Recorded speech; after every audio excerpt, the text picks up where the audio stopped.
Allahu Akbar.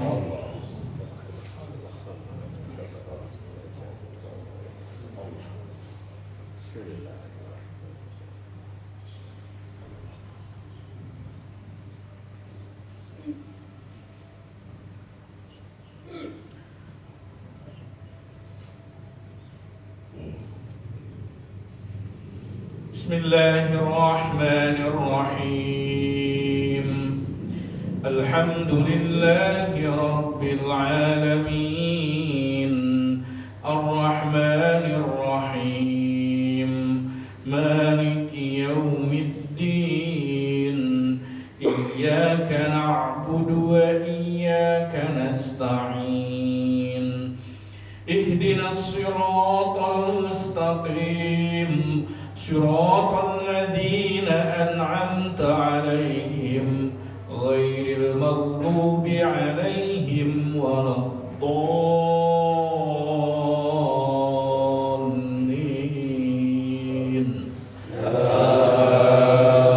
آمين. لقد صدق الله رسوله الرؤيا بالحق لتدخلن المسجد الحرام إن شاء الله آمنين محلقين رؤوسكم ومقصرين لا تخافون فعلم ما لم تعلموا فاجعل من دون ذلك فتحا قريبا. هو الذي أرسل رسوله بالهدى ودين الحق ليظهره على الدين كله وكفى بالله شهيدا. محمد رسول الله والذين معه أشداء على الكفار رحماء بينهم تراهم ركعا سجدا يبتغون فضلا من الله ورضوانا سيماهم في وجوههم من أثر السجود ذلك مثلهم في التوراة ومثلهم في الإنجيل كزرع أخرج شطأه فآزره فاستغلظ على سوقه يعجب الزراع ليغيظ بهم الكفار. وعد الله الذين آمنوا وعملوا الصالحات منهم مغفرة وأجرا عظيما. الله أكبر. الله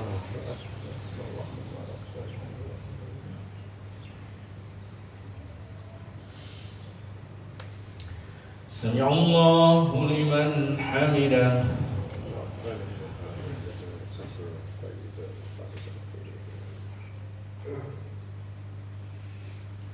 الله أكبر.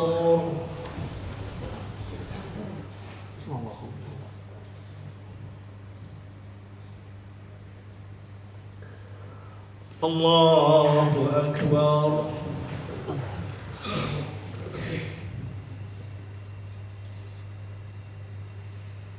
الله أكبر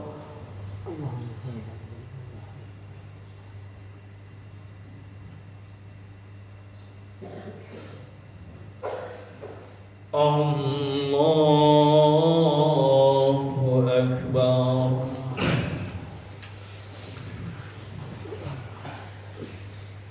بسم الله الرحمن الرحيم الحمد لله رب العالمين الرحمن الرحيم مالك يوم الدين إياك نعبد وإياك نستعين اهدنا الصراط المستقيم صراط الذين أنعمت عليهم غير المغضوب عليهم ولا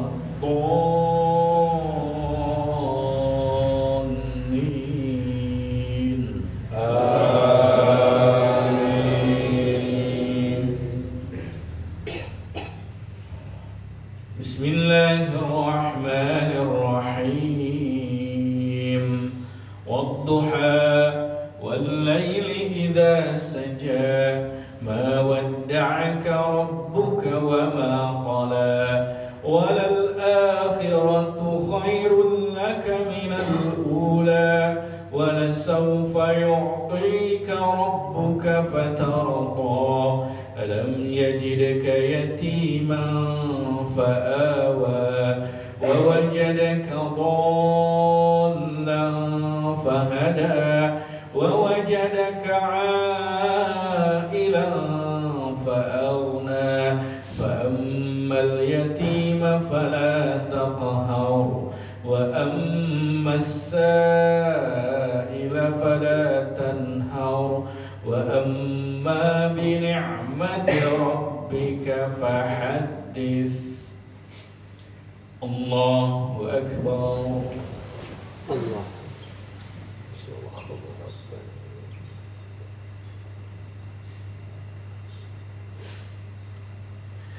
سمع الله لمن حمده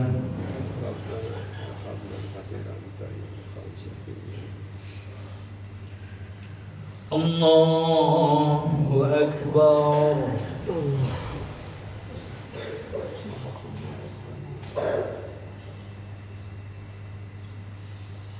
الله أكبر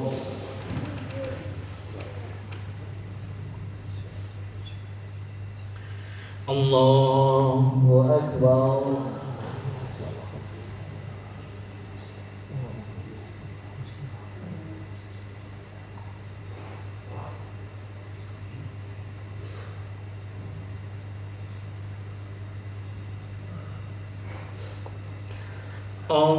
الله أكبر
السلام عليكم ورحمة الله وبركاته. السلام عليكم.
Bismillahirrahmanirrahim. Assalamualaikum warahmatullahi wabarakatuh. Waalaikumsalam. Jamaah salat subuh rohani warahmatullah.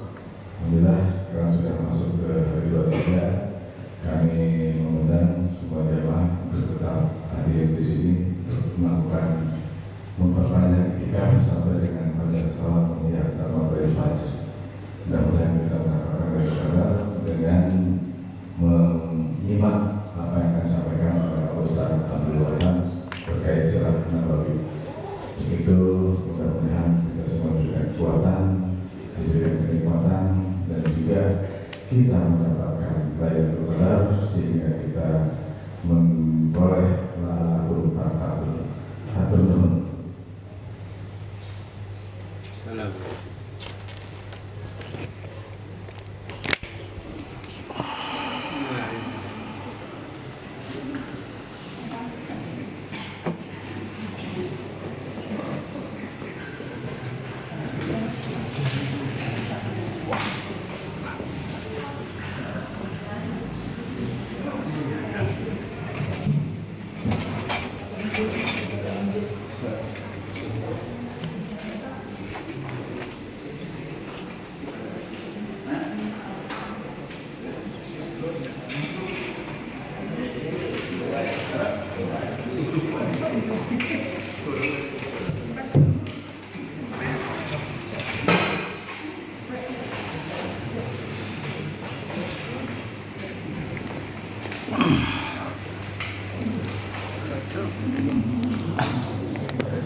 proses lah. Langsung.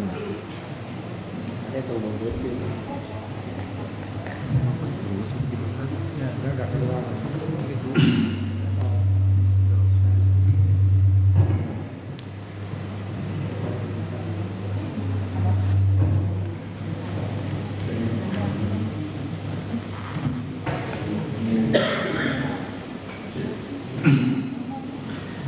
Assalamualaikum warahmatullahi wabarakatuh. Waalaikumsalam.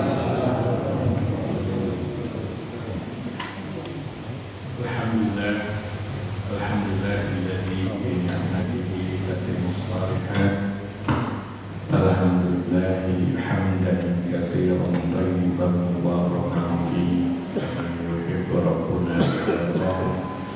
أشهد أن لا إله إلا الله وحده لا شريك له وأشهد أن محمدا عبده ورسوله اللهم صل وسلم وزد وبارك وأنعم على هذا النبي الكريم سيدنا ونبينا وحبيبنا وإمامنا وقدوتنا محمد وعلى آله وأصحابه ومن تبعه بإحسان إلى يوم الدين.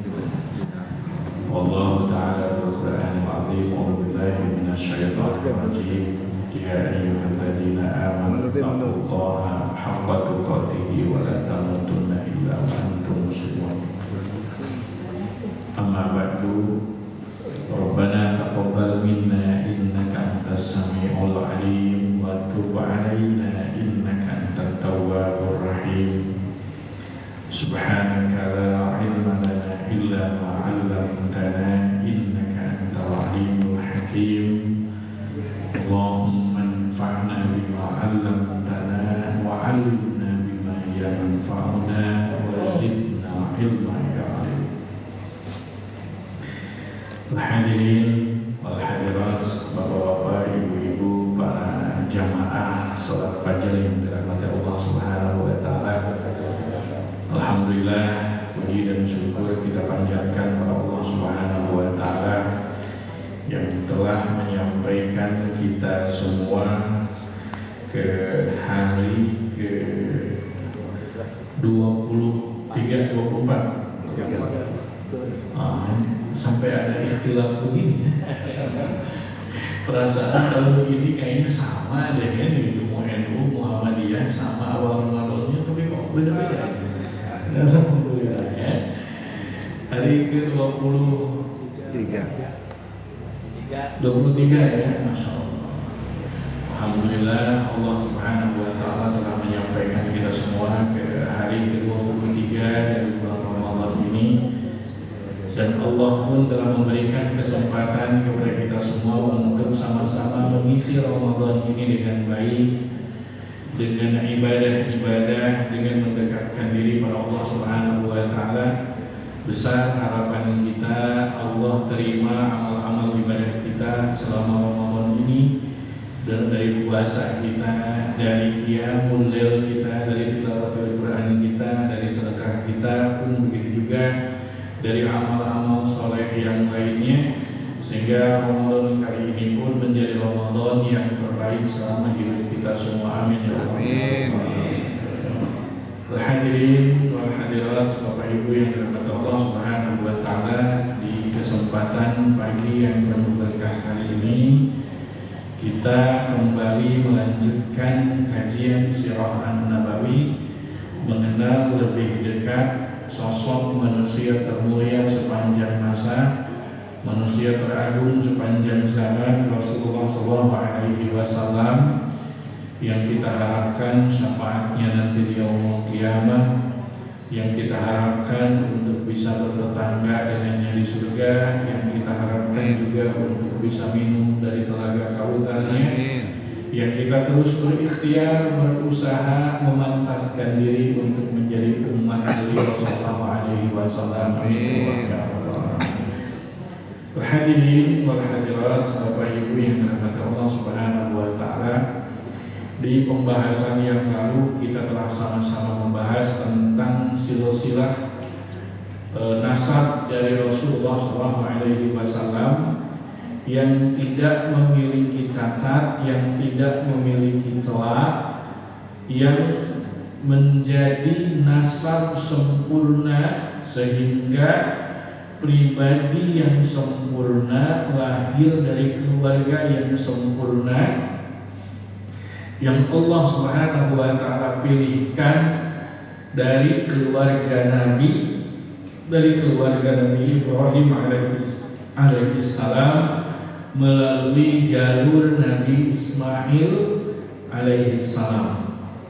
Hadirin wa hadirat rahimani wa rahimakumullah, sehingga Rasulullah SAW lahir menjadi pribadi yang mulia, yang tidak ada celah sedikit pun, yang tidak ada cacat sedikit pun, sehingga orang-orang musyrikin Makkah mereka tidak memiliki kesempatan untuk menolak Rasulullah SAW dan mendiskreditkan Rasulullah SAW dari sisi nasab. Dari sisi nasab, dari sisi kesempurnaan nasab beliau SAW, yang terkadang hal ini, kebiasaan jahiliyah ini terkadang terbawa sampai hari ini. Kadang-kadang orang melihat seseorang itu tergantung dari nasab siapa, dari darah warna apa, sampai ada diistilahkan darah biru.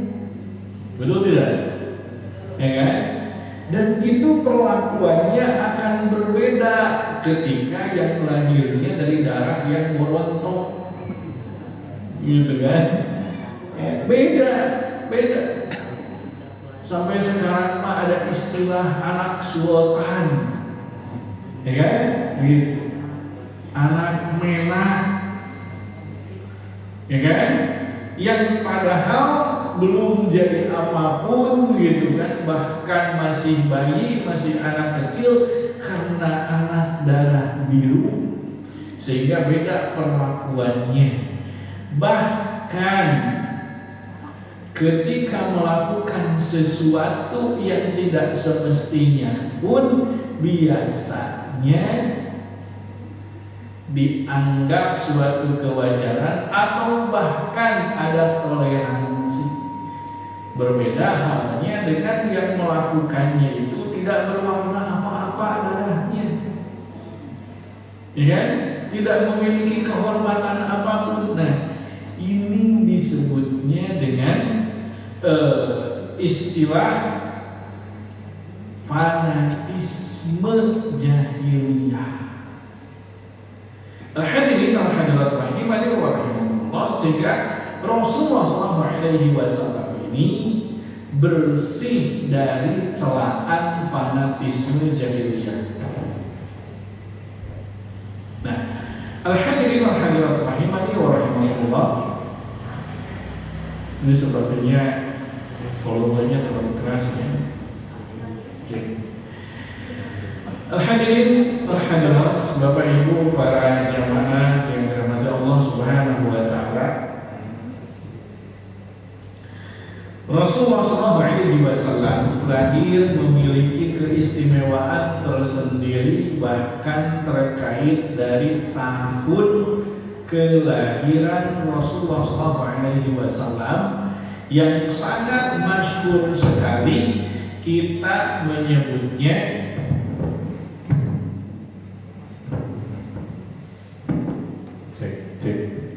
Kita menyebutnya kalau Rasulullah SAW itu lahir tahun gajah.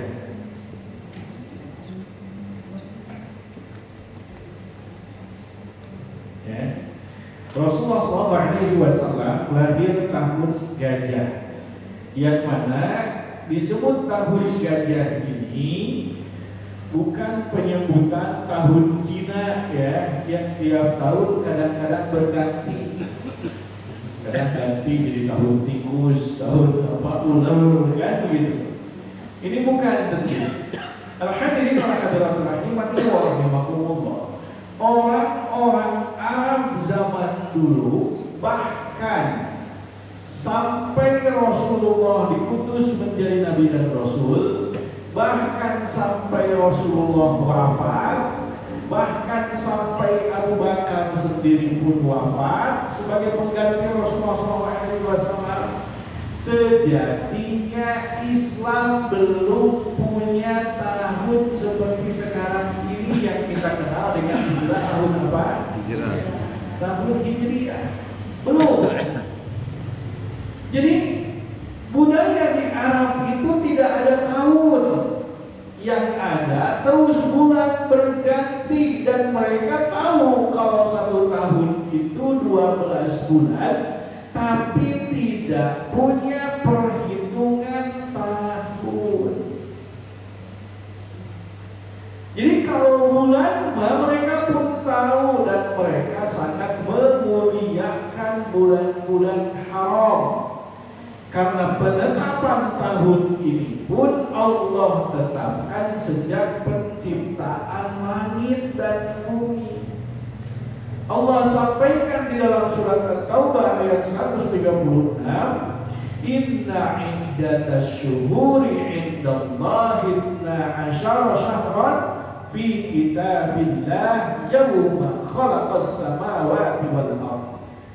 Sesungguhnya bilangan bulan di sisi Allah Subhanahu wa taala itu ada 12 bulan yang Allah tetapkan sejak penciptaan langit dan bumi.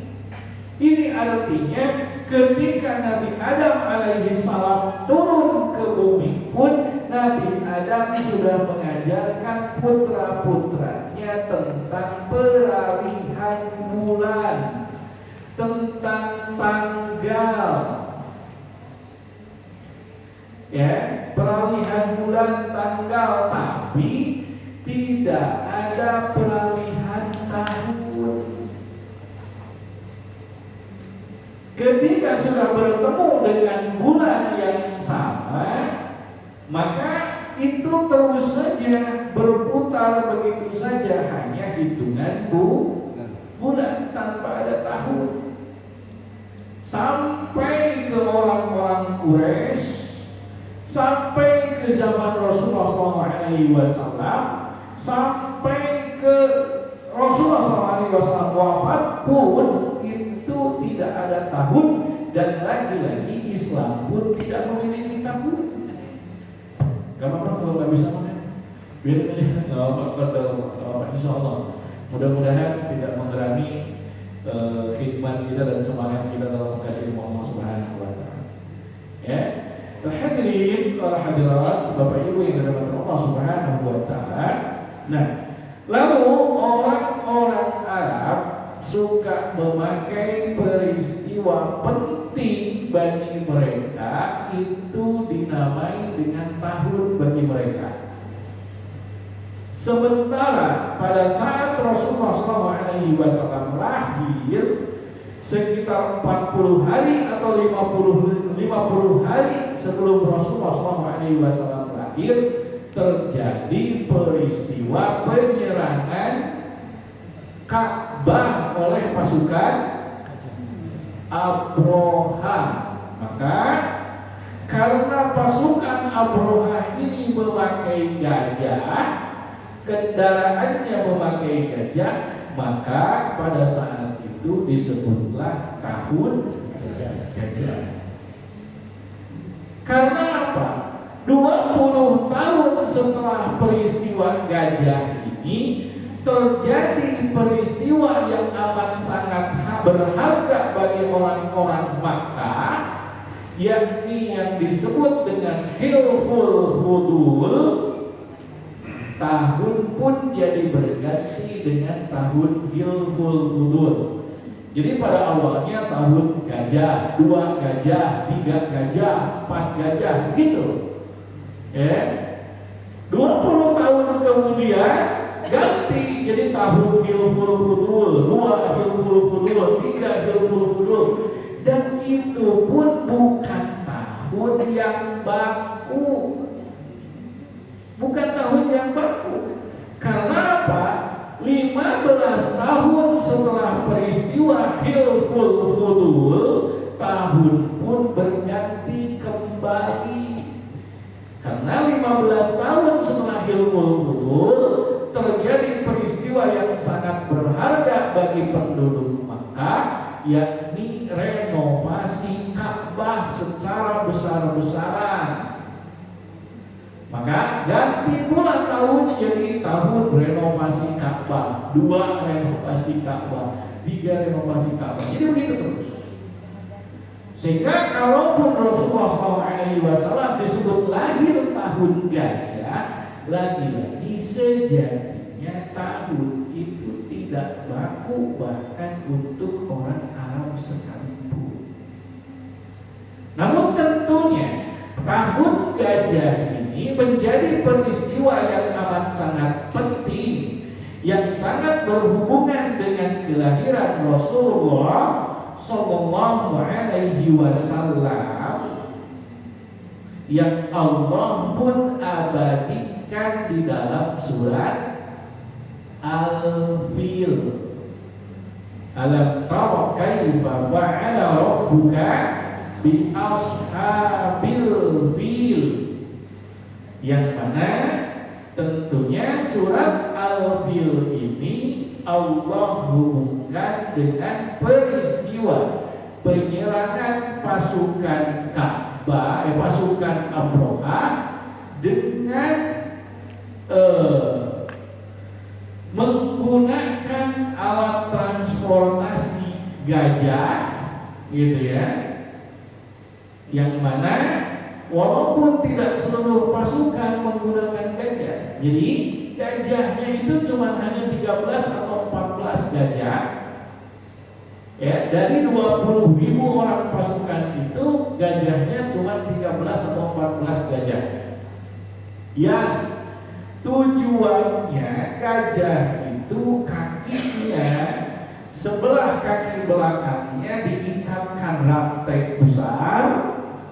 Kemudian pada awalnya akan diikatkan ke unta, kemudian ujung satunya lagi diikatkan kembali ke kaki gajah yang lain. Kemudian gajah itu 13 atau 14 gajah itu bareng-bareng menggusur Ka'bah agar Ka'bah itu roboh. Namun Allah berkata lagi, Allah menakdirkan lain. Karena apa? Karena Allah ingin menjaga Baitullah, menjaga Ka'bah yang pada akhirnya ini menjadi kiblatnya umat Islam. Walaupun ketika Rasulullah SAW diutus dan Rasulullah diperintahkan untuk menunaikan sholat, tentunya kiblat yang dipakainya adalah Baitul Maqdis. Sampai Rasulullah hijrah ke Madinah, kiblat pertama umat Islam itu tetap Baitul Maqdis. Karena di Madinah banyak orang-orang Yahudi dan kiblat mereka adalah Baitul Maqdis, maka Rasulullah dan para sahabat radhiyallahu anhum diolok-olok seolah-olah para sahabat itu dan Rasulullah mengikuti orang-orang Yahudi. Makanya para sahabat mengadu ke Rasulullah, ya Rasulullah, mintakan kepada Allah agar arah kiblat itu dialihkan, gitu. Maka baru Allah kabulkan setelah Rasulullah SAW hijrah ke Madinah selama kurang lebih 18 bulan atau sekitar 1,5 tahun Rasulullah di Madinah, baru Allah turunkan ayat qad nara taqalluba wajhika fis sama' falanuwalliyannaka qiblatan tardaha fawalli wajhaka syatral masjidil haram. Baru dialihkan kiblat itu ke arah Masjidil Haram, dan maksud Masjidil Haram ini adalah Ka'bah, gitu. Ya, jadi memang awalnya kiblatnya Rasulullah SAW dan para sahabat itu ke Baitul Maqdis. Gitu.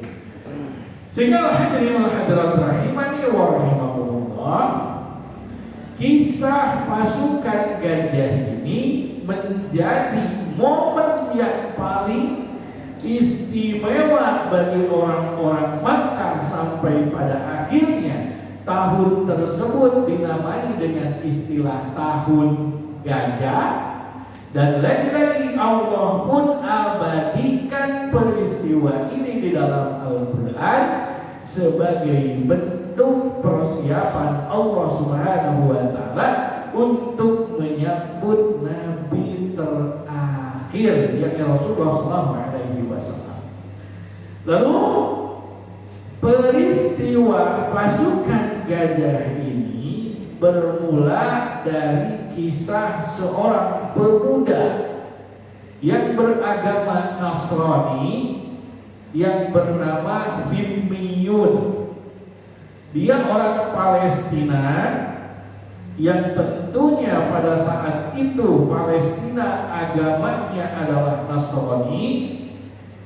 Kemudian walaupun sejatinya agama-agama Nabi sebelumnya itu hanya wajib didakwakan kepada kaumnya sendiri, kan khusus untuk Bani Israel.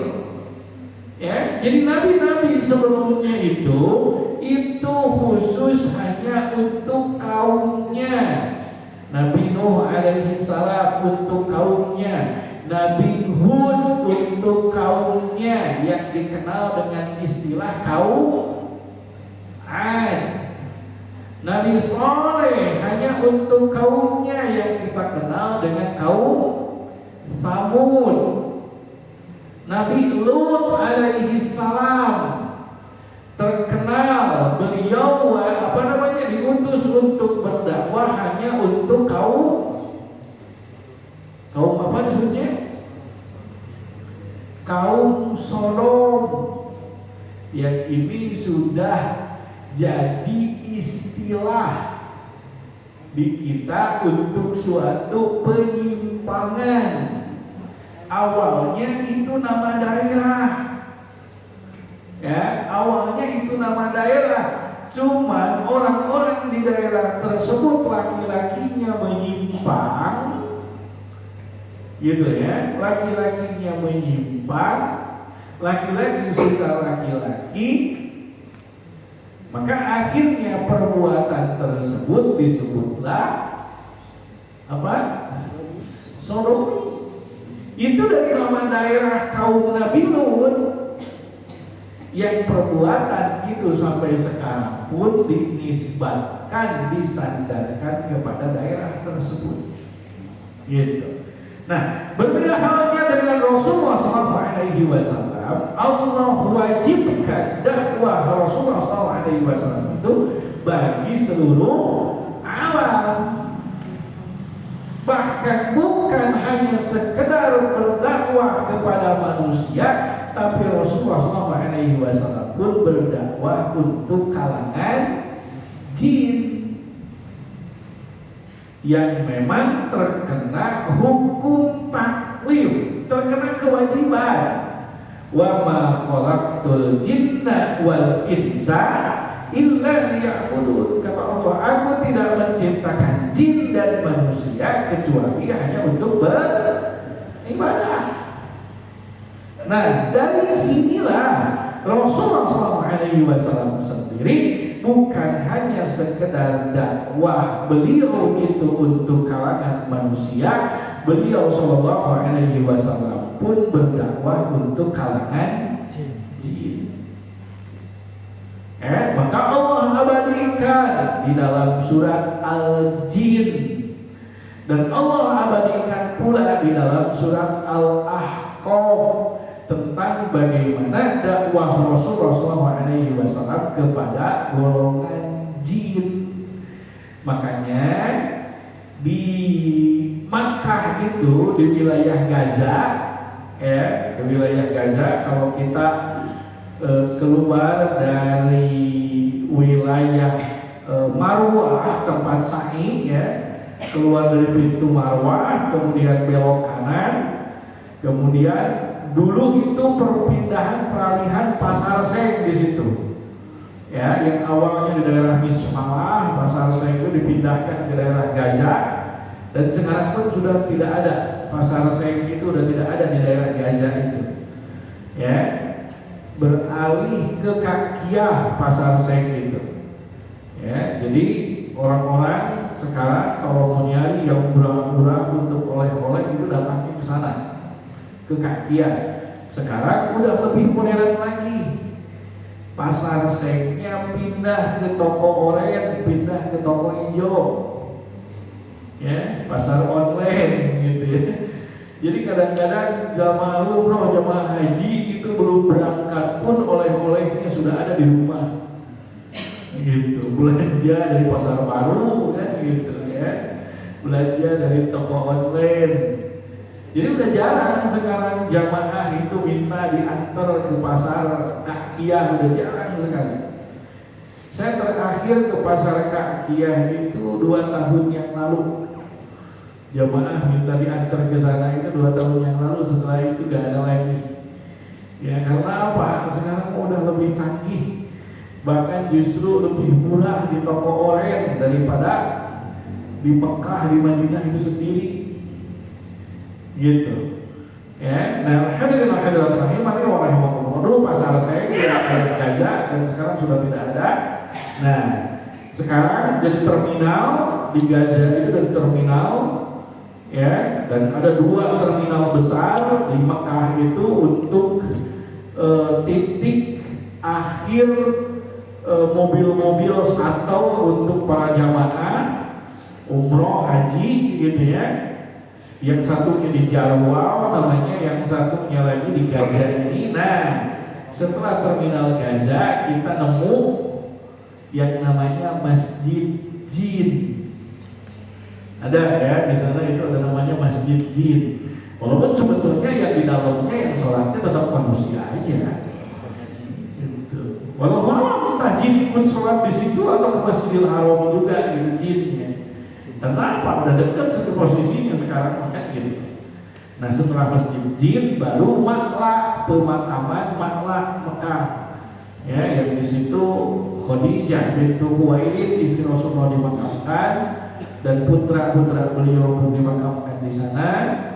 Dan masya Allah banyak orang Indonesia pun yang dimakamkan di sana, ya, termasuk ada Kiai Maimun Zubair yang dimakamkan di sana di Makkah. Nah, al-hadirin al-hadirat rahimani wa rahimakumullah, kembali ke Firmiyun yang agamanya Nasrani. Sebetulnya lagi-lagi agama Nasrani ini, orang-orang Bani Israel ini tidak punya kewajiban untuk berdakwah keluar Bani Israel, nggak punya kewajiban.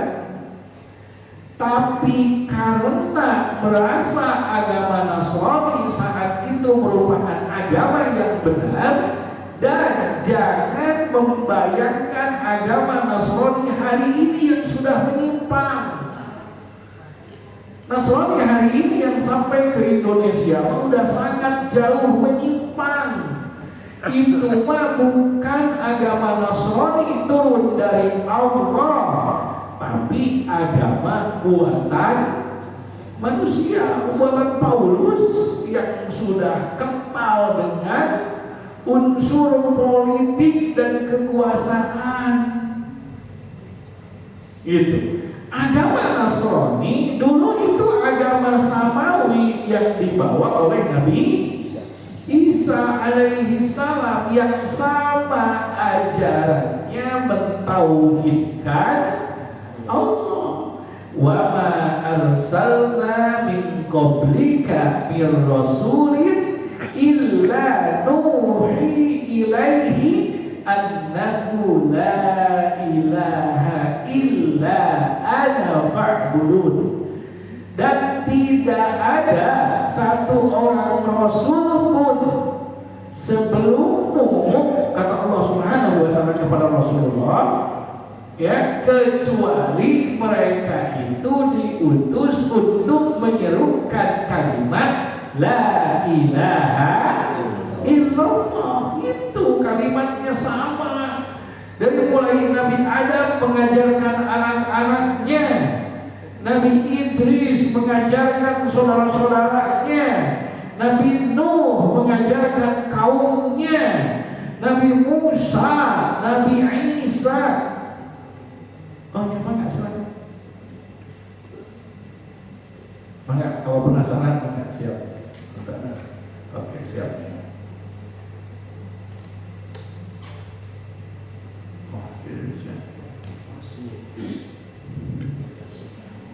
Bismillah, mudah-mudahan ada. Gitu.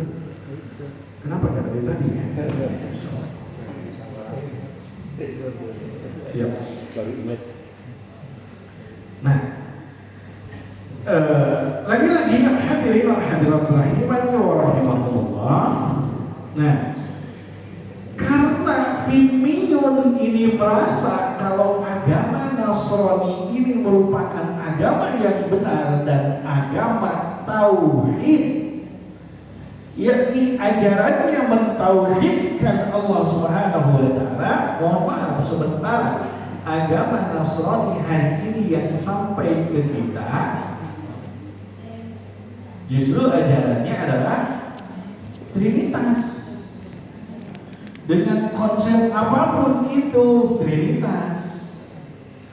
Ada yang tiga adalah satu, tiga wujudnya, satu kepribadian. Ada yang tiga dipisah-pisah, banyak terserah gitu. Dan kita hormati pula, dan Allah pun menyuruh untuk menghormati mereka dan bahkan tidak boleh mengolok-olok Tuhan mereka.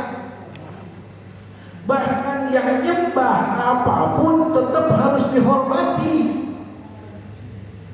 Ya, Allah Subhanahu wa taala melarang kita mengolok-olok orang yang nyembah apapun.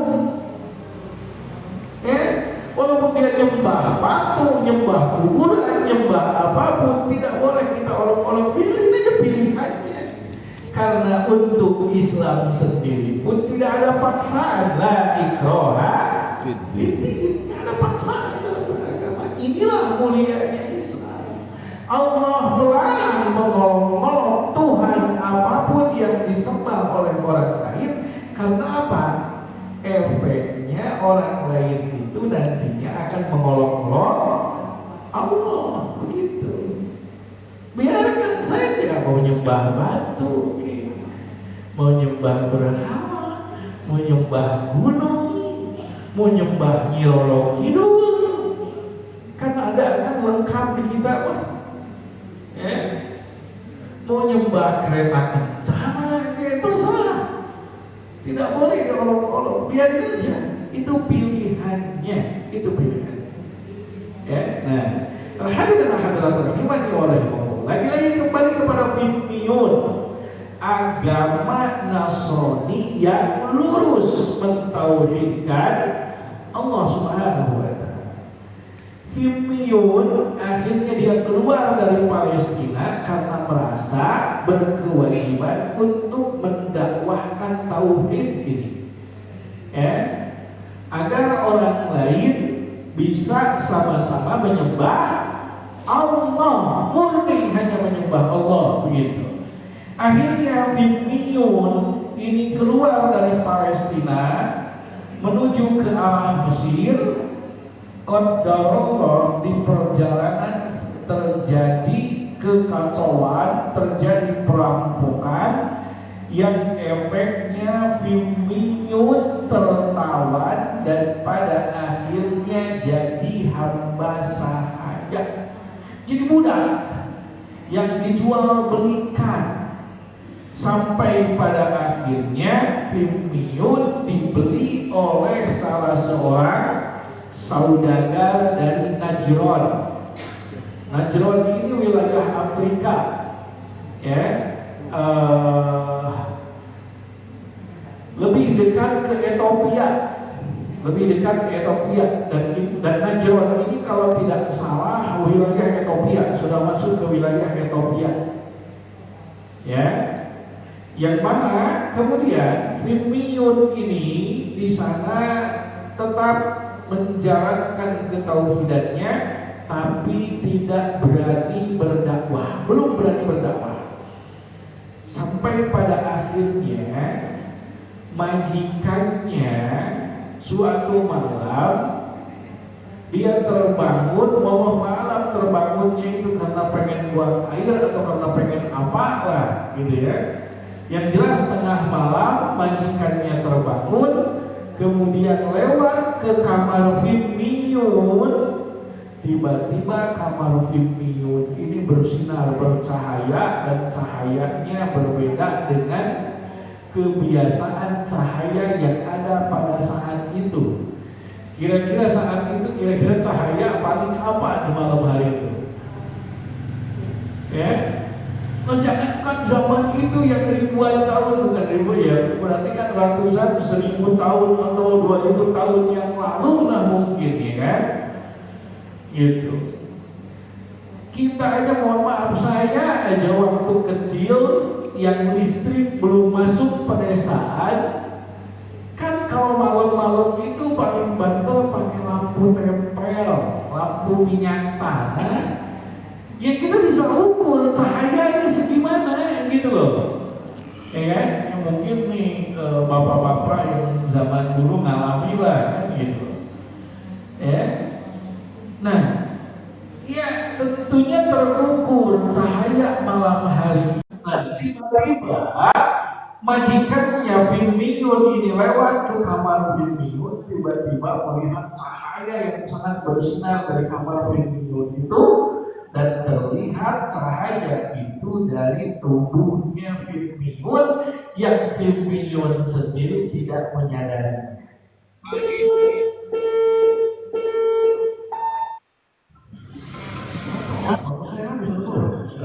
Suruh. Sampai kaget saya, mohon maaf ya. Nah, kemudian akhirnya majikannya ini pun penasaran, namun tidak berani mempertanyakan. Di malam keduanya, karena penasaran, diintip pula oleh majikannya dan ternyata masih sama.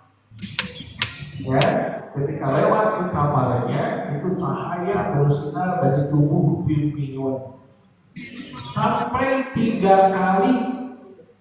Nah, setelah 3 kali ngintip ini, akhirnya siang harinya majikannya memberanikan diri bertanya kepada Firmiyun, apa yang sedang kau lakukan semalam itu tiap malam?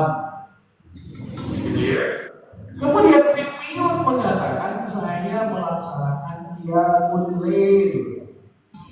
Dan qiyamul lail ini merupakan amalan seluruh para nabi dan rasul. Ya, sholat qiyamul lail ini wajib, Allah wajibkan untuk para nabi dan rasul, Allah sunnahkan untuk umatnya. Maka perintah pertama kepada Rasulullah SAW, bahkan sebelum Allah perintahkan Rasulullah berdakwah, adalah qiyamul sholat malam.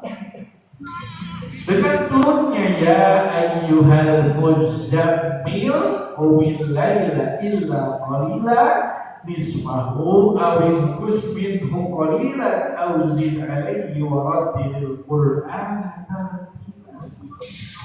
Dari situ turun malaikat Jibril mengajarkan Rasulullah SAW dari mulai caranya berwudu, kemudian mengajarkan caranya sholat. Jadi pertama kali dilakukan itu sholat. Dan sholat itu merupakan amalannya para nabi dan rasul qiyamul lail. Dengan apa? Firmiyun pun terlihat oleh majikannya itu di malam hari itu Firmiyun sedang melakukan sholat. Dan di dalam surat Maryam pun kan disampaikan warka'u ma'ar raki'in. Ya, dan rukulah beserta orang-orang yang ruku. Artinya apa? Berjamaah, sholat berjamaah. Ya. Nah, hadirin hadirat rahimani wa rahimakumullah, dan para ulama banyak yang menyatakan bahwa sholatnya para nabi terdahulu dengan sholatnya kita selaku umat Rasulullah SAW itu sama. Walaupun banyak juga ulama menyatakan ada perbedaan, tapi perbedaannya itu tidak signifikan. Walaupun cuma perbedaannya tidak signifikan. Yang dilakukan oleh orang-orang Yahudi yang umut-umutan menghadap ke demokrat apa yang dilakukan oleh orang Nasrani bahwa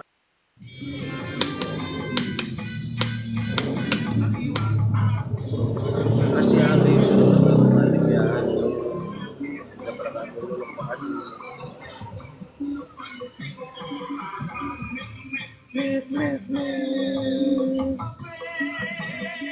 Kamu lawak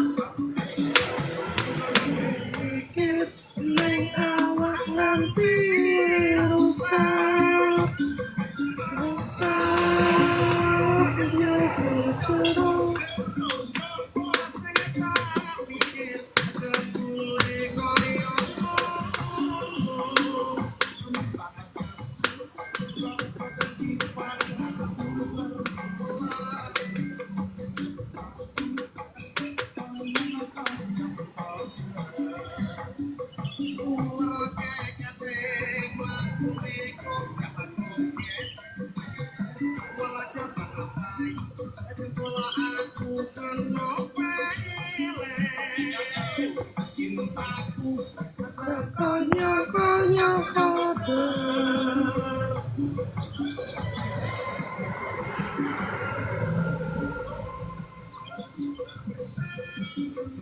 Campur Sari Jakarta dari lantai 3 Gor Mandala Aini Jalan Persahabatan Timur nomor 35 Rawamangun Jakarta. Sobat Ambyar, asik pagi saya ketemu karo Pak Haji Tamino wonten ujung Menteng. Apa kabar Bagas? Saya alhamdulillah. Gimana Mas? Sudah poso sahur-sahur? Telat Pak ya. Ya berarti sekarang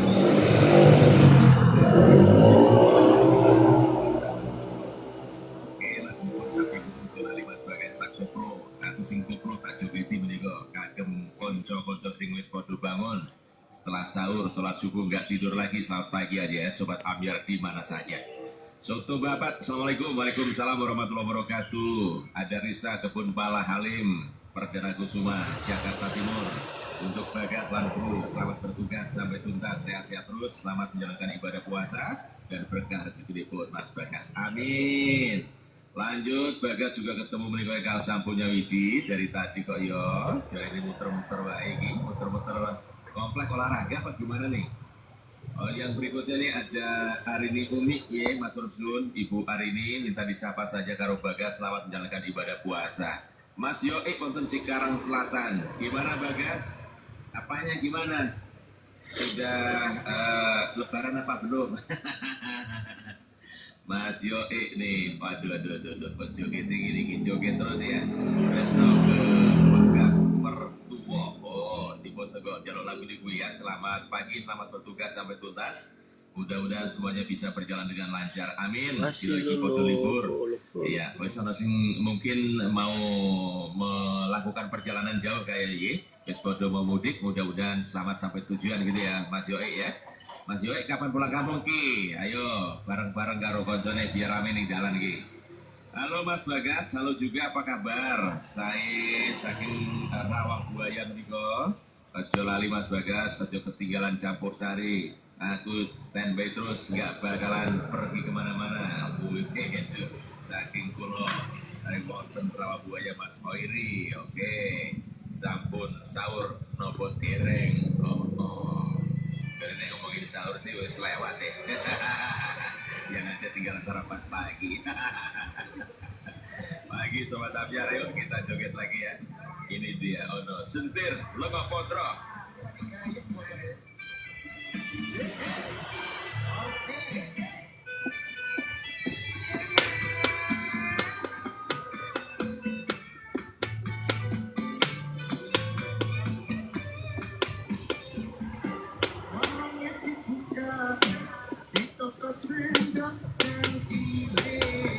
Itu masih banyak Kristennya, tapi Kristennya Kristen ortodok yang dikenal dengan istilah koptik. Kalau kita dari kata kinti, yang mana juga Rasulullah SAW menuliskan surat untuk raja Mesir yang beragama Nasrani dan kaumnya namanya kaum Kipti, Koptik, yang sampai sekarang agama orang Koptik itu Nasrani. Makanya hadiah dari mereka ada yang diperisti oleh Rasulullah SAW, namanya Maria Al-Qibtiyah dari Mesir. Ya. Nah, kembali lagi ke Najran yang sampai hari ini pun mayoritasnya Nasrani di sana sampai hari ini. Tapi mereka itu sangat menghormati umat Islam, walaupun minoritas, tapi sangat menghormati umat Islam. Berbeda halnya dengan di negara-negara Afrika yang lainnya, seperti di Afrika Selatan, di Nigeria. Nigeria itu muslimnya minoritas, dan itu Masya Allah, muslim yang minoritas ini di Nigeria itu tertindas sangat luar biasa, bahkan mereka sering dibantai. Ya, ada satu kelompok di sana namanya Boko Haram, kelompok muslim di Nigeria. Dan memang rata-rata di Afrika wilayah selatan itu, ya, banyaknya agama-agama Nasrani, ya, termasuk di Ethiopia. Ya, saya pernah ke sana satu harian di sana, Masya Allah, transit satu hari di sana. Ya. Tour guide-nya orang Nasrani, orang Kristen gitu, tapi ngasih kesempatan untuk sholat, ditunjukin ke kita ke masjid dan saling menghormati. Di sana akur sekali gitu antara Muslim dengan Nasrani gitu, karena memang banyak di sana Nasrani-Nasraninya masih ortodok, bukan lintas seperti kita, gitu. Ya, nah, alhamdulillah, maka lagi-lagi wilayah Najran ini, ya, sampai ke wilayah Habasyah, Ethiopia, ya, itu jadi beragama Nasrani. Maka orang-orang Ethiopia pun banyak yang mendakwahkan agama Nasrani ini sampai akhirnya mampirlah ke Yaman, nyebrang ke Yaman.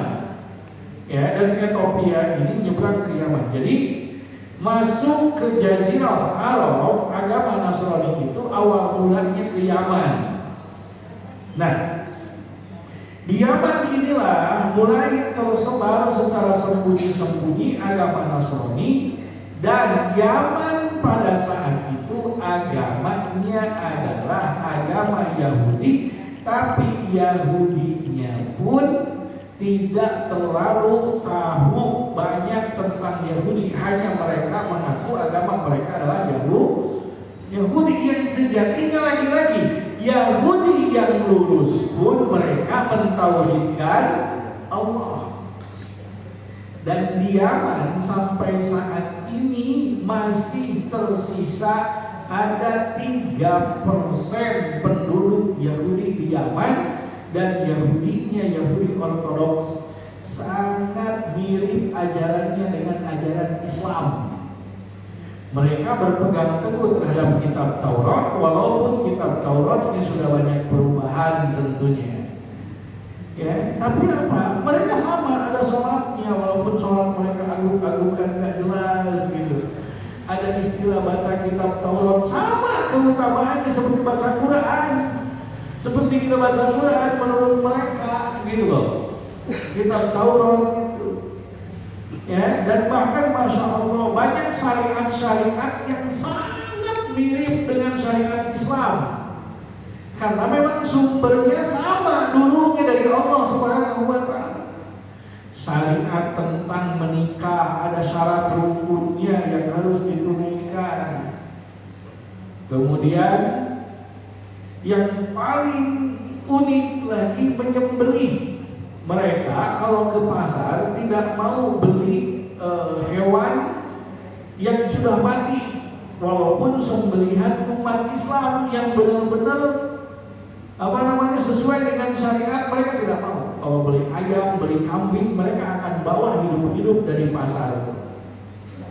Dan ternyata persyaratan menyembelih itu sama persis dengan ajaran Islam, bahkan mereka lebih ketat daripada umat Islam. Pertama, harus memakai pisau yang tajam. Itu ajaran Rasulullah, dan ternyata itu pun ajaran Nabi Musa alaihissalam. Menyembelih harus secepat mungkin agar tidak menyakitkan. Kemudian harus baca bismillah, karena kalau tidak pakai baca bismillah statusnya bangkai. Mereka bersama. Ya, di kita boleh pakai pisau apapun kan, pisau dapur juga boleh kalau tajam kan gitu. Tapi kalau mereka harus pakai pisau khusus yang tidak dipakai untuk apapun kecuali dipakai menyembelih. Begitu. Dan kalau kita maka siapapun boleh menyembelih asal orangnya menjaga sholat dan baca bismillah. Mereka mah tidak. Harus ada tokoh khusus ulama mereka yang dipercaya untuk menyembelih. Begitu. Jadi nggak sembarangan. Ya, dan disunnahkan menghadap kiblat. Mereka pun ada dihadapkan ke kiblat, cuma lagi-lagi kiblatnya berbeda. Kiblat mereka adalah ke Masjidil Aqsa. Ya, nguburin di pemakaman itu berdampingan dengan pemakaman Muslim. Ya, kalau Muslim dihadapkan ke Ka'bah, ini mah nyimpang sedikit, belok sedikit agak ke wilayah utara ini ya. Karena arahnya ke Masjidil Aqsa. Ya. Nah, kembali lagi ke fikih, orang-orang Najran, orang-orang Habasyah berdakwah di Yaman, yang mana lagi-lagi Yaman mayoritasnya agama Yahudi, dan agama Yahudinya sudah menyimpang di Yaman itu saat itu. Ya, sehingga apa? Ketika masuk agama Nasrani, ini orang-orang Yaman tidak mau menerimanya. Ya, padahal sebetulnya gak jauh beda antara agama Nasrani dan Yahudi, itu sama-sama menyembah Allah pada Allah. Nah, kemudian karena kezaliman rajanya, akhirnya orang-orang yang mendakwakan agama Nasrani itu akan dipenjara dan akan dibunuh. Walaupun secara sembunyi-sembunyi di Yaman ini sudah menyebar agama Nasrani. Dengan sembunyi-sembunyi, bahkan orang-orang Nasrani di Yaman sudah memakai nama-nama Arab, seperti halnya Abdullah. Jadi orang Nasrani juga dulu pakai nama Abdullah. Ya, kalau bahasa Ibrani-nya Israel. Israel itu, itu Allah. Isra itu artinya hamba. Israel itu kalau di Arab Abdullah, hamba Allah. Gitu. Nah, ada Abdullah bin Samir. Jadi ini orang Yaman, agamanya Nasrani, dan dia pun Masya Allah orang Nasrani yang kuat, tapi dia menyembunyikan diri. Ya, dan beliau tinggal di satu gua di Yaman. Ya, kemudian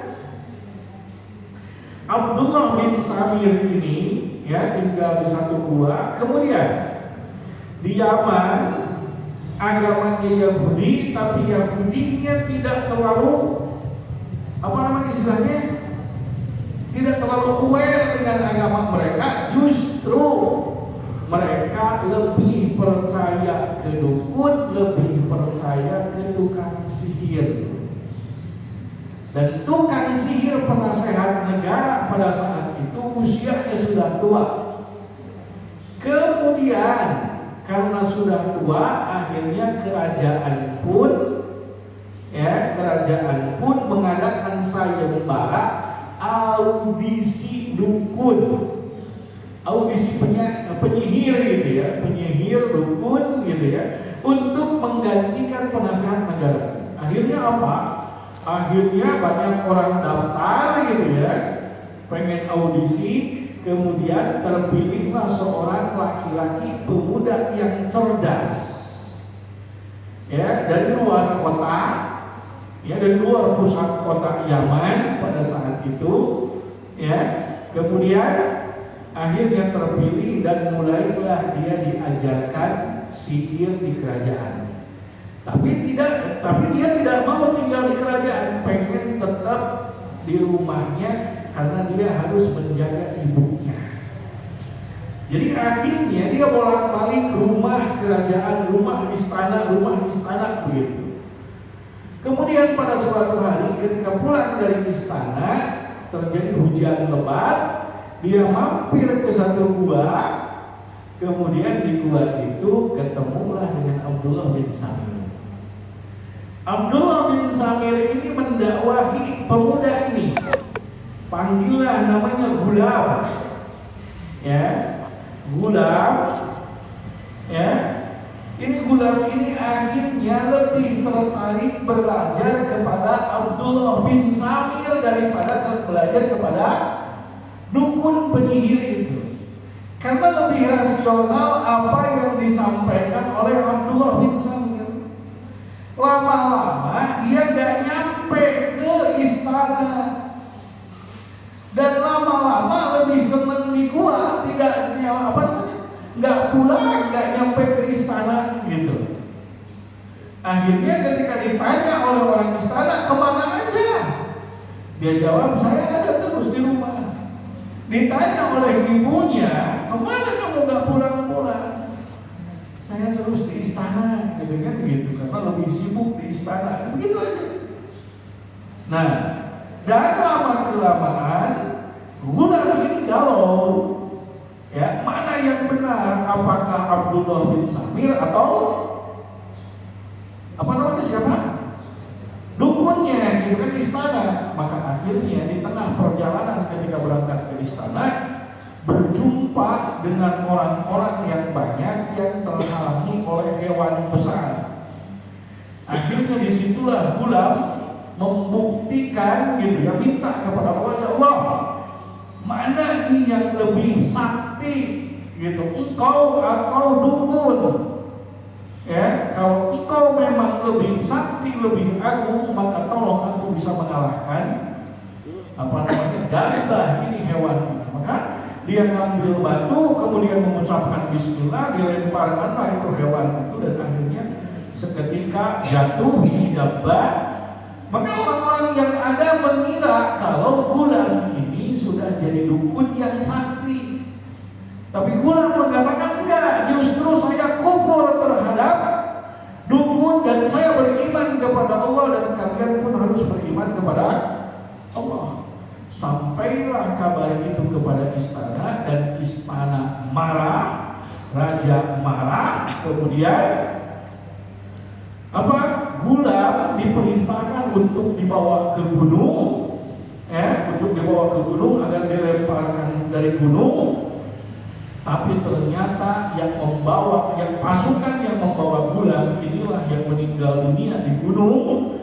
Gulam kembali ke istana, dibawa lagi oleh pasukan laut untuk dibuat di tengah laut, tapi terjadi ombak besar yang memporak-porandakan kapal mereka. Tidak ada yang selamat kecuali Gulam. Akhirnya Gulam balik ke istana.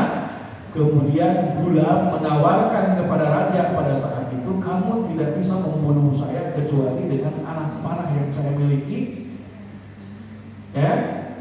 Kamu salib saya di satu pohon, kemudian kamu kumpulkan masyarakat Yaman, Yaman, kemudian kamu panah saya dengan mengucapkan Bismillahirrahmanirrahim.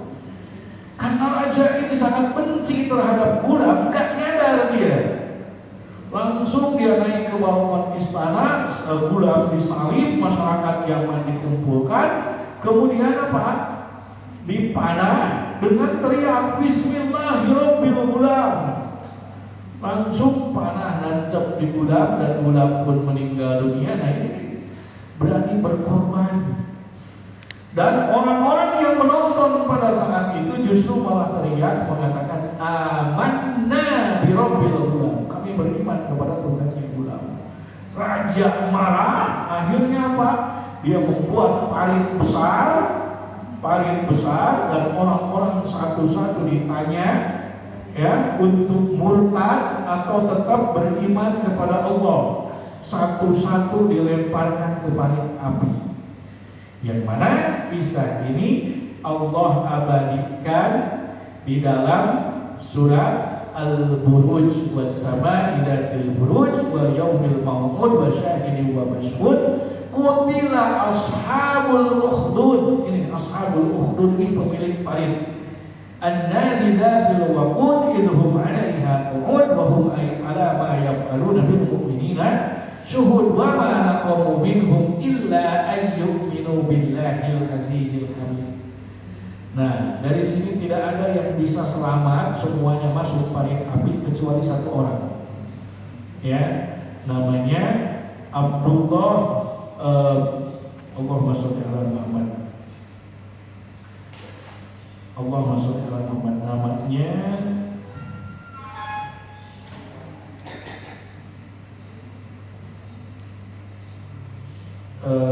saya lupa ya. Dia melarikan diri ke Syam, meminta bantuan ke Syam. Nah dari situlah mulai akhirnya mengirim pasukan. Orang Syam itu mengutus ke Najasyi, ke Habasyah untuk mengirim pasukan ke Yaman, mengirim bantuan. Nah di situ pemimpinnya Abrohah dan Allahumma sholli ala Muhammad. Dan satu orang lagi nanti saya lupa ya di sana ya. Disitulah mulai nanti Abrohah. Jadi intinya sebetulnya yang menghancurkan Ka'bah itu pada saat itu agamanya lebih lurus daripada orang-orang Mekah sendiri. Namun Allah lebih membela Ka'bah, bukan orang-orang Mekah. Lebih membela Ka'bah sebagai apa? Bentuk persiapan kelahiran Nabi terakhir Rasulullah SAW, yang karena waktu saya Masya Allah sudah habis. Insya Allah lebih lengkapnya tentang Al-Fil, tentang kisah pasukan gajah ini yang menjadi tanda kelahiran Rasulullah SAW ini, insya Allah lebih lengkapnya akan sama-sama kita sama-sama bahas di pertemuan mendatang di acara dan gelombang yang sama. Bi'idznillah ta'ala. Wallahu a'lam bishawab. Mudah-mudahan kita bisa mengambil ibrah, kita bisa mengambil pelajaran dari apa-apa yang disampaikan di kesempatan kali ini. Mudah-mudahan ada manfaatnya. Mohon maaf atas segala kekurangan dan kehilafan. Aku qouli hadza wa astaghfirullah li wa lakum. Wassalamualaikum warahmatullahi wabarakatuh.